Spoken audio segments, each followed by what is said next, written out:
Let's get into it. Super excited that Frankie, you were able to jump on and join me in this conversation. I am a firm believer that being trans is not something we experience as a monolith. All of our experiences are totally different. And so I love having somebody else on to also speak to their experiences as well. And one thing that I know we're new to each other, but one thing that I know we share in common is that we both ran for office. So I would love to give you some space to talk about your experience. I can also share some of mine, and let's see where the conversation goes from there. Great.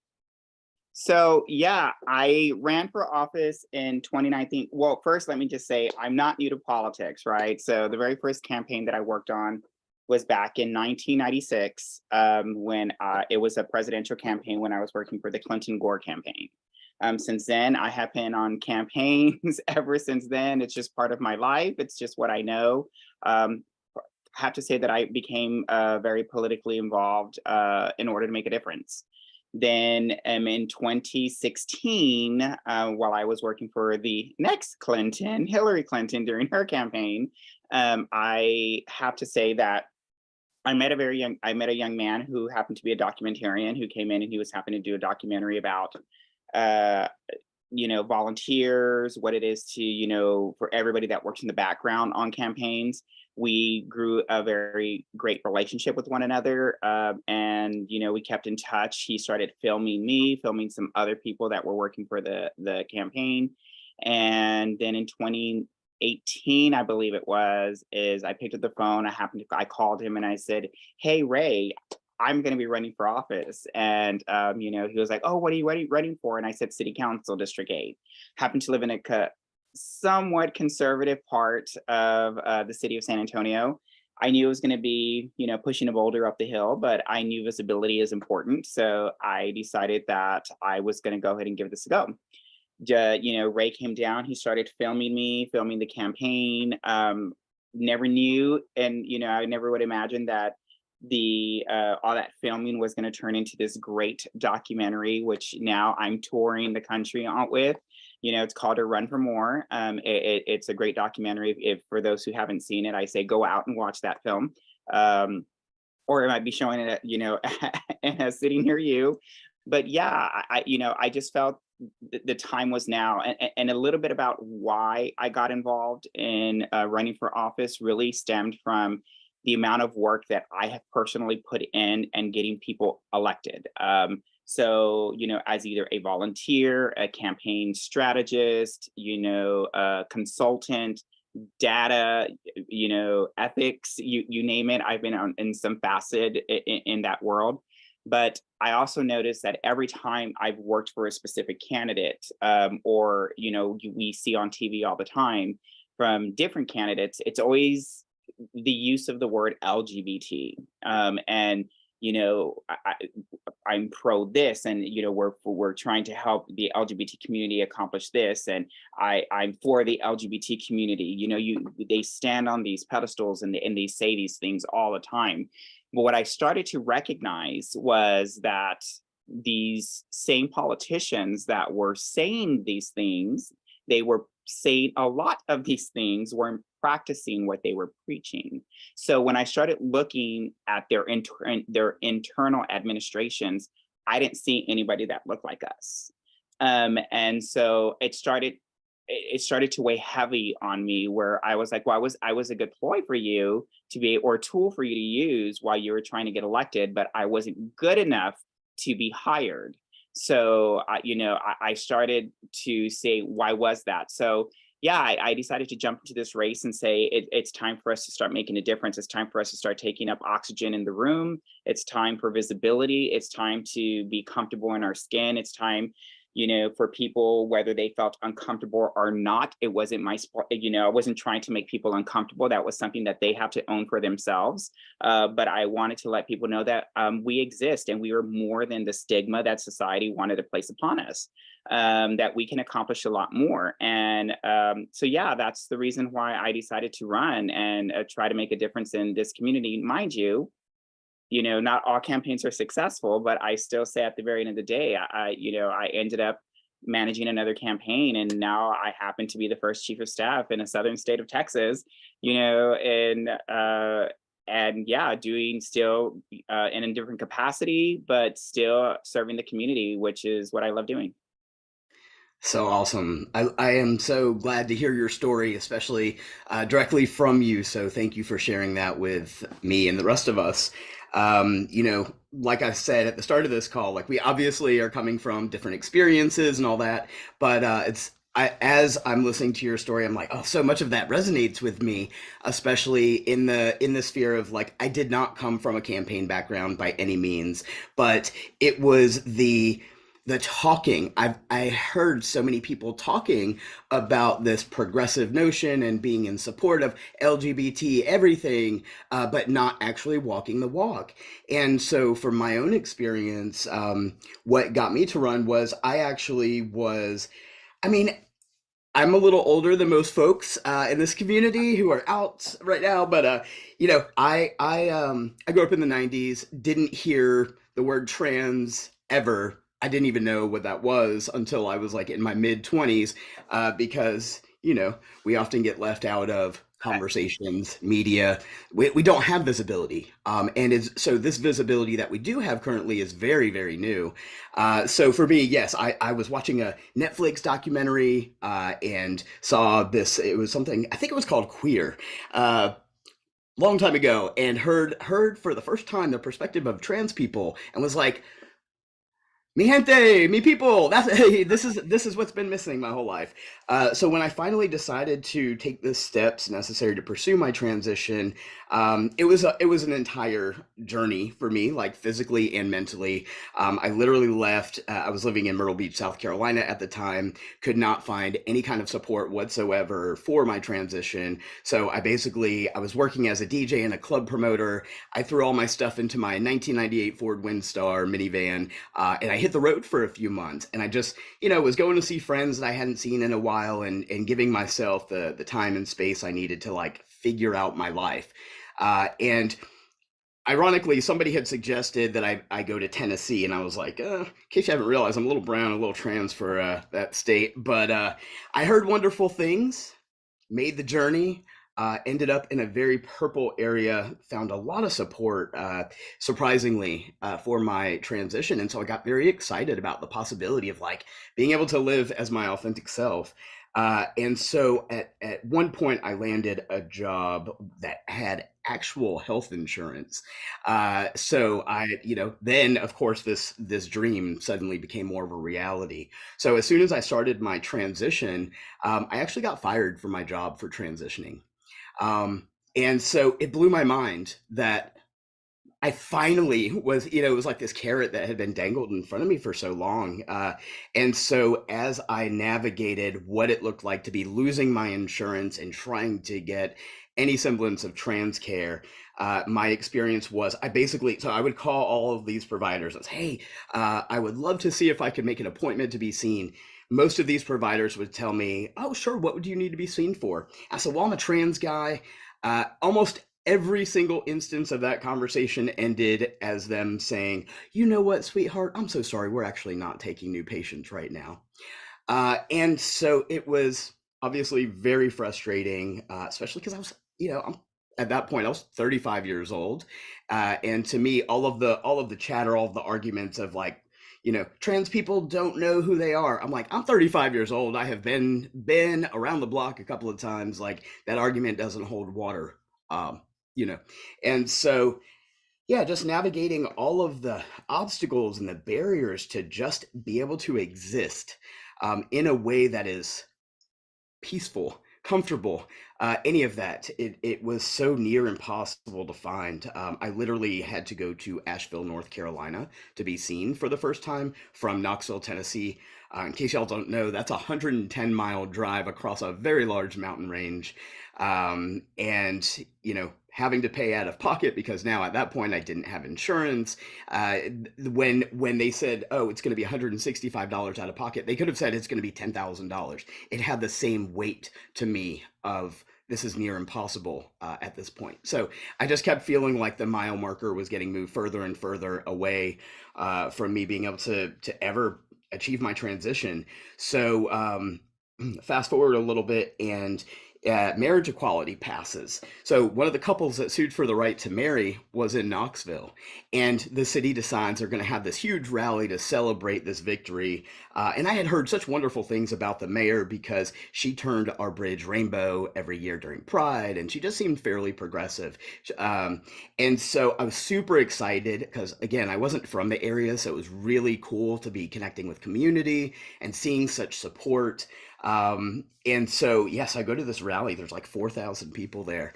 And the mayor gets up. She does this wonderful speech, really, really making the community feel so empowered and excited and stuff. So she gets off the stage and she's talking to a few people. I wait for the crowd to disperse a little bit, and I went up to her and I said, "Hey, I know you're really busy right now. I would love to talk to you about trans issues sometime." All I wanted from this lady was a business card, y'all. That's it. That's all I wanted. Instead, I got blown off. She pointed to a crowd of 4,000 predominantly white people and says, "Sure, you can talk to my assistant, Matt." I mean, I didn't feel like playing Where's Waldo that day. And so I just kind of laughed for a second. And I was like, "Sure, let me get right on top of that." I said, "Hey, you know what?" I said, "My name is Jack Knoxville. Have you ever heard of me?" She said, "No." I said, "Well, you will." And I had no idea what that meant at the time, but I was fuming.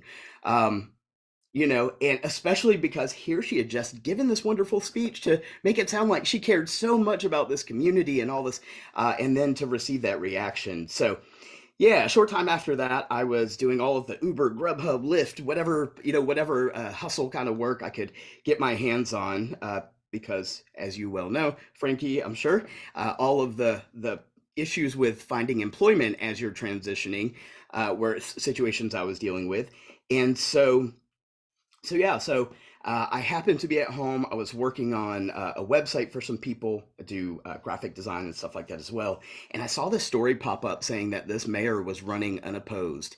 It was 3:30 on a Friday, the last day for anybody to run against her or even register as a write-in candidate. And as soon as I saw that message, I mean, I don't know what it was. This light switch in my brain was like, nope.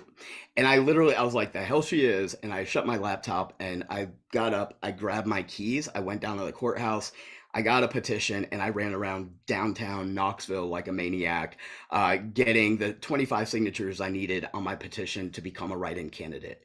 I honestly I had no interest in being the mayor of Knoxville, but exactly like you said, Frankie, it was about the visibility for me.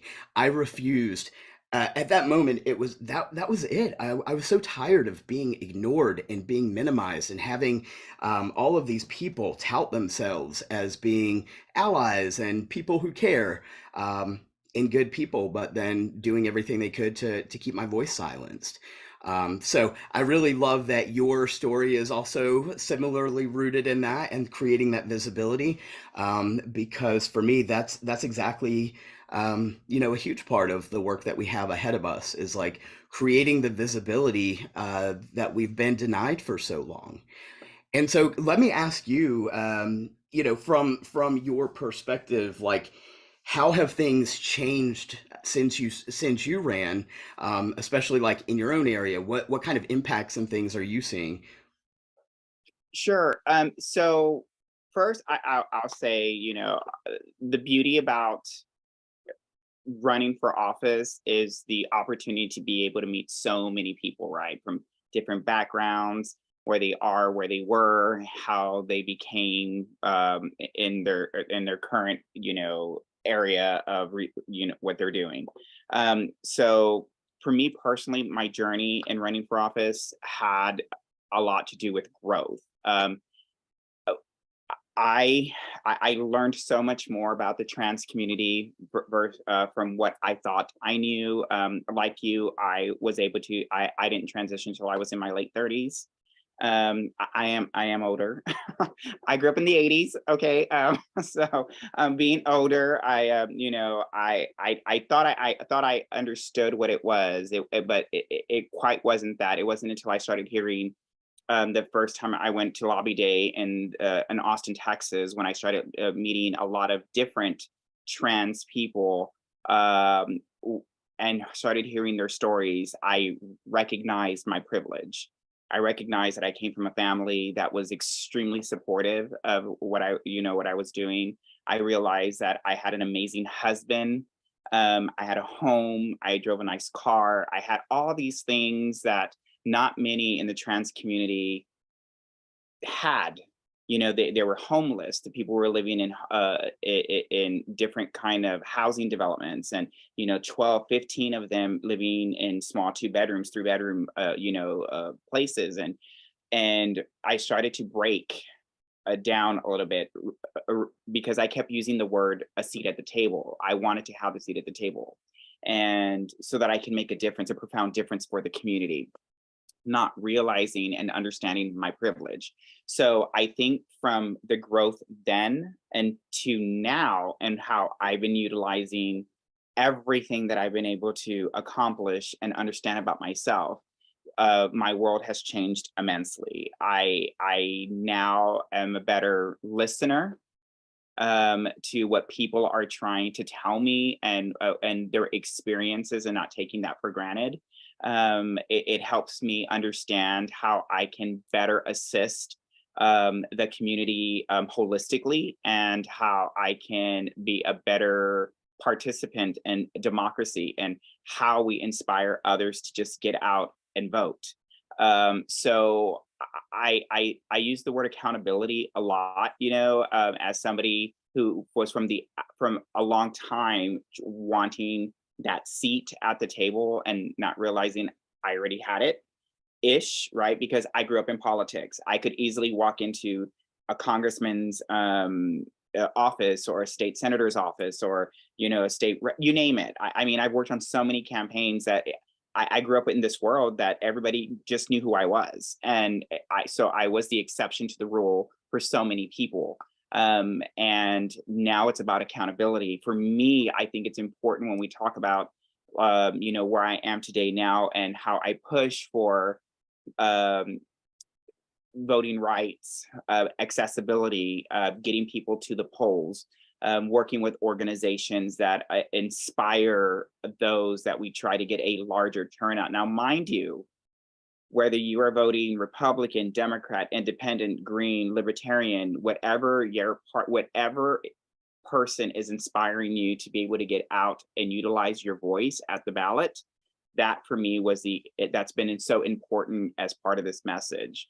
For me now, I've learned, I work with a lot, being the chief of staff to the county commissioner. I work a lot with Republicans. A lot of them happen to be part of the community where they're construction company owners, engineer company owners, it doesn't bother me that they, how can I put this? Like, I take up space is what I'm saying. I don't try to hide who I am or try to blend into the background. I take up space. I'm proud of, who I am and what I'm trying to accomplish.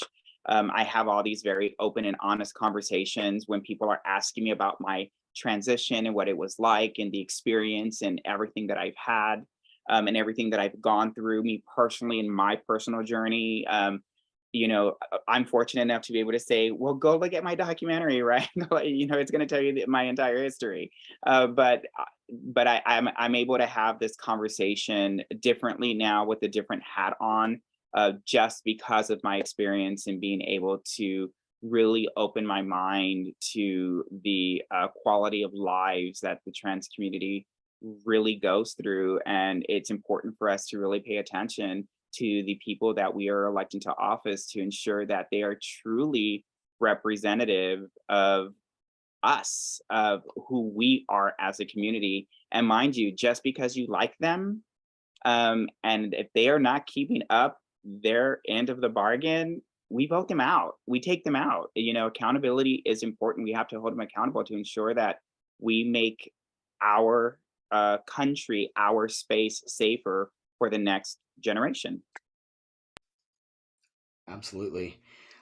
Similarly, when I ran for office, I also experienced a lot of like getting to know the community around me, not just, I mean, like again, I was new to the area, so hearing more about what other people's experiences were like and stuff like that was super empowering. But I think the key to what you were saying for me, and also something I apply to my work, is it's about building relationships and using your voice in a way that is powerful and impactful. And so one of the programs that I actually have through Trans Empowerment Project is called Take Back the Narrative. And the idea behind it is exactly that, is that the trans community, we are not the ones in control of our narratives. It's people who don't really know who we are. And so we need to be able to tell our stories. We need to be able to show up and make our voices heard. But this is also super important as well with showing up at the polls and voting, is being able to create that visibility by making sure you are casting your ballot. And for the trans community specifically, there are so many obstacles and barriers that we've faced, from not being able to access get voter IDs. I mean, to get our legal IDs. I think it's like 46% of us do not have identification that matches with our gender presentation and our identity. So going to the polls to cast your ballot, you face the unfortunate experience too often of being turned away and things like that. But I love that sessions like this are happening, because we give people the chance to understand that, like, we can't just allow people to silence us and to turn us away at the polls.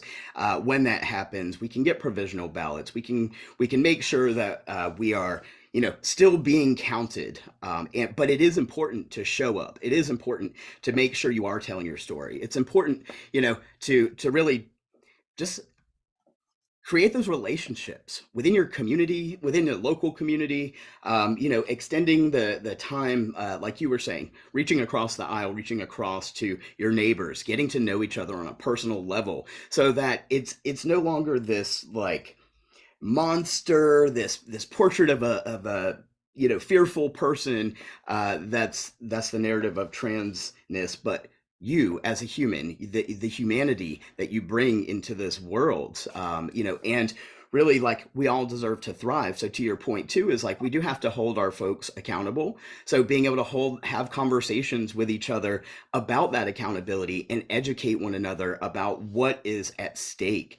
Like right now, we there is so much at stake, but number one that's at stake on this year is really on bodily autonomy. And it doesn't matter which way you vote. I don't care if you're voting Democrat, Republican, whatever. It's about doing the right things, and making sure that we are creating a world where we are focused on empathy and kindness and space and grace for one another. We should be making sure that especially disabled, queer, trans, and intersex people of color can thrive, because this is the most marginalized community in existence. So if our folks have the ability to thrive, then so does everybody else, because then this world is set up to support all of us. And so for me, that is a big part of why I firmly believe that we need to show up at the polls. This is not the time to shy away from making our voices heard. This is the time that we need to show up the most. And we need to make sure that we're voting together, encouraging our friends and family to also show up at the polls. Because really and truthfully, democracy doesn't work until we have all had the opportunity to be heard from. I agree. Throughout this opportunity and being able to travel around the country with the documentary, I typically get asked, especially in rural parts of states that feel like it's extremely conservative, and for the LGBT community that lives in these states, they feel like there's no resources or nothing available to them. I always tell them it's the old philosophy, right? If you build it, it shall come. And I feel like if it doesn't exist in your community, then build it. That it's our responsibility at the very end of the day. It's my responsibility to ensure that I make, yes, it might take a little more work on my part, which I'm willing to do. But if it means that I have to do a little more work so that the next generation of trans kids do not have to work as hard, mind you, they're still going to have to work, but if they don't have to work as hard, then I've accomplished something at the end of the day. I feel like we live in a country now where there's just we are riddled with so much anger and hate, and there has to be a balance somehow. I don't know what that looks like. But I do know a way that we can start shifting things around is when we start getting involved in the process. So I really encourage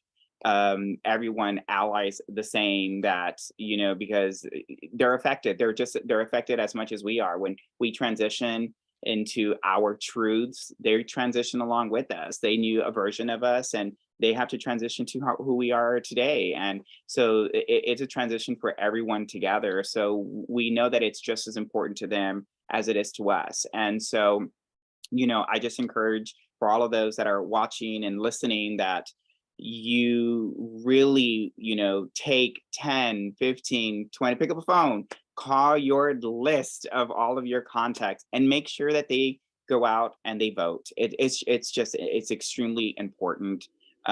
We should not let our voices be unheard.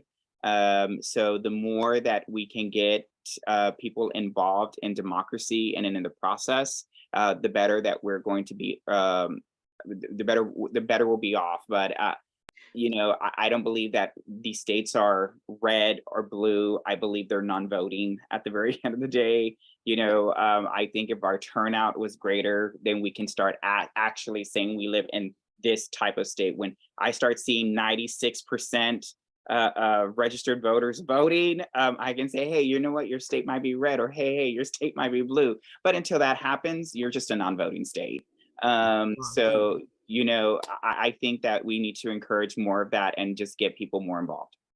Absolutely. I know we have to give it back to Kate in just a second, but I just wanted to bring up one quick thing, which is I love what you were just talking about with call your list, because that is so important. Is that a lot of folks don't realize the impact and the power that you have with doing just that. That's relational organizing. It's reaching out to the people you already have a relationship with, because they trust you, they know you, they're going to listen to you, and they're going to listen to you before they're going to listen to me.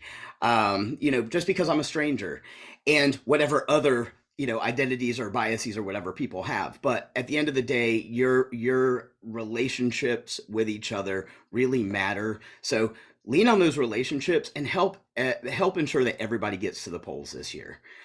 Thanks, Kate. Thanks for the time. Thank you, Jack. Thank you, Jack and Frankie. This was, I could listen to you guys all day, every day. Thank you for sharing your story. I am so excited to watch your documentary, and please, we put in the chat a run for more, the link to the doc, and we have Trans Empowerment Project's website in the chat as well. Please go look at the work they're doing and support them. It's incredible. And just on that note that Jack mentioned, there's a stat that came out right around, I think it was 2019, that said people, and as it relates to helping people get out the vote, people are 26 times more likely to do something if they are asked by a friend or family member. 26 times. So what Frankie was just talking about and Jack was just talking about in terms of relational organizing, which is a really fancy way of talking to your friends and family, do that. Do that today, do that tomorrow. I ask you to please relationally organize, because it works. And we are now going to actually, before we go to, I want to end on this note, because Jack and I had a conversation on September 1st, 2022, when I have conversations with folks that say something that really moved me and I'm having a hard moment. I look at this wall that has them all. And I was really, I thought this was really powerful, and I wanted to end with this before we get to our next panel. And that is Jack's words: finding joy is the most radical and revolutionary thing that we can do.